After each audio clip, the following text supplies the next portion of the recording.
An abject insult. That's what the EIS has called a revised pay offer by the Scottish Government of up to 6.85%.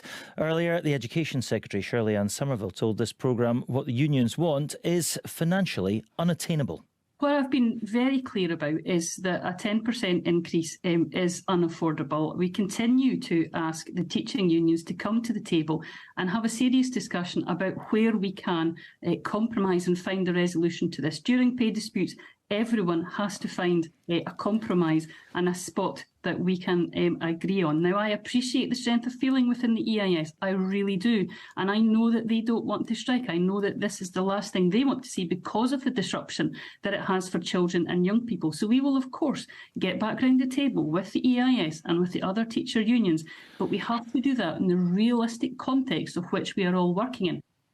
Well, the General Secretary of the EIS is Andrea Bradley. Good morning to you. Good morning, Martin. How do you respond to what Shirley-Anne Somerville had to say? So, as I think we tried to convey yesterday, within a short time of looking at the offer, it seems to be really just a quite inept rehash of the offer that was rejected summarily in September. Very, very little has changed, except to say that more than half of the head teacher and deputy head teacher members that we have will be worse off with this offer. 74% of main grade teachers are being offered exactly the same.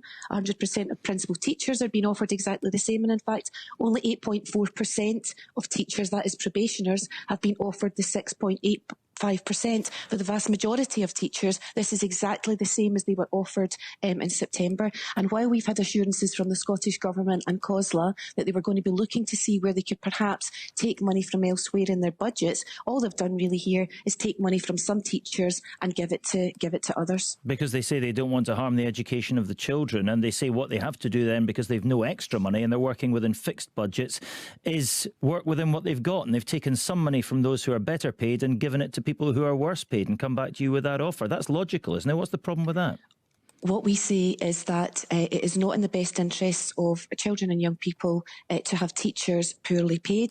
And this is in the context of, CPI sitting at now 11.1%, RPI inflation sitting at 14%, which means that whichever way you look at this offer, it's basically a differentiated pay cut. It's a differentiated pay cut. And that impacts on the morale of teachers, it impacts on recruitment and retention, and ultimately that does not benefit children and young people in any way whatsoever. Sure, but there'll be a lot of people listening to this programme thinking, well, we've all got to put up with a pay cut at the moment. That's the way of the world. With inflation at over 11%, we can't all race towards that. That's just the way of it, is it not?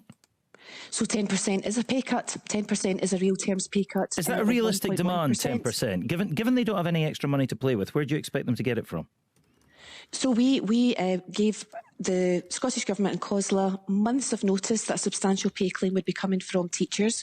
So they had plenty of time ahead of setting the budget for this financial year to take account of that. It seems like they haven't done it. The pay claim was lodged in February of this year, 9 months ago, and it looks like they have done very, very little to reprioritise budget towards the teachers' pay settlement. Right, well, to use that awful expression, we are where we are with this, and they are now working within a fixed budget. They say there can't be any more money. The offer is essentially what it is. Are we now then looking at strikes, do you think, until Easter, when budgets might loosen up a bit? So the first thing to say is that we had assurances last week from Scottish Government and COSLA colleagues that they were doing their utmost to find new money. They simply have not done that. They have not done their homework. Do you not think they've tried? It looks like, well, to us, it looks like they simply haven't tried hard enough. This is nowhere near, what we were led to believe may be coming forth by way of Why wouldn't they do everything offer. They could to avoid a strike? It has seemed all along that what they've been looking to do here is to get a pay settlement agreed for the cheapest possible price. And unfortunately, with CPI and RPI sitting as they are, a cheap deal with teachers is simply not going to cut it. And that's against the backdrop of 25% pay erosion for teachers in real terms since 2008. So this is a long-standing problem. If they're right in what they say, that there is no extra money for an extra offer, will there be strikes until Easter? So the EIS has announced 2 days of strike action in January, and it's very likely, in fact, it's now inevitable that further dates will be announced tomorrow. So we will certainly be looking at strikes throughout the months of January and February, and it really depends on what happens at the negotiating table as to whether they can be averted and further action beyond that. Let me ask you this again on behalf of parents who'll be listening. I mean, nativity season is coming up. There are kids who are reasonably advanced in primary school now who'll never have had a chance to be in a proper nativity. Are you going to strike again before Christmas? Could that kind of thing be under threat? Our executive committee has agreed the programme of industrial action. So it's tomorrow, the 24th is the first day of that strike action, the first day of strike action by teachers in 40 years over pay. So that's quite a sure. Could there be more before Christmas? Decision that's been taken. They have not agreed that as yet. I wouldn't take it off the table, but they haven't agreed it as yet. But you're not ruling it out? Our executive committee, they have got the power to determine the pattern of strike action. As things stand, it's tomorrow, and the next dates of strike action are the 10th and the 11th of January. Do you think you're taking parents and the public with you on this? Because a lot of people will say, do you know what, I can thole a rail strike, I can take a bit of inconvenience around my work, I can even take my bins not being emptied and all the rest of it, but don't mess around with my child's education.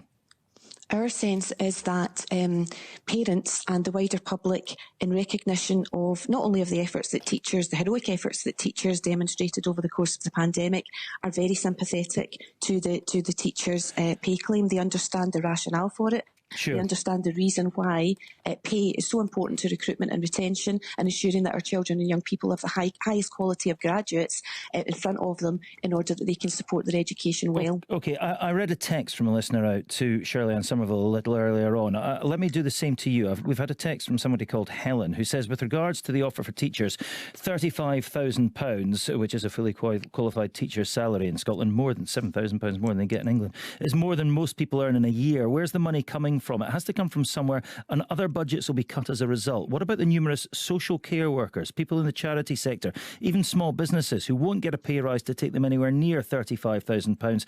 Cuts will be made in other needy sectors, which is unfair. What do you say to Helen? So we would say that as a trade union, low pay is not acceptable for anyone, and I think that Scotland has a problem with low pay, and a problem that the Scottish Government and employers in Scotland really have to seriously do something about.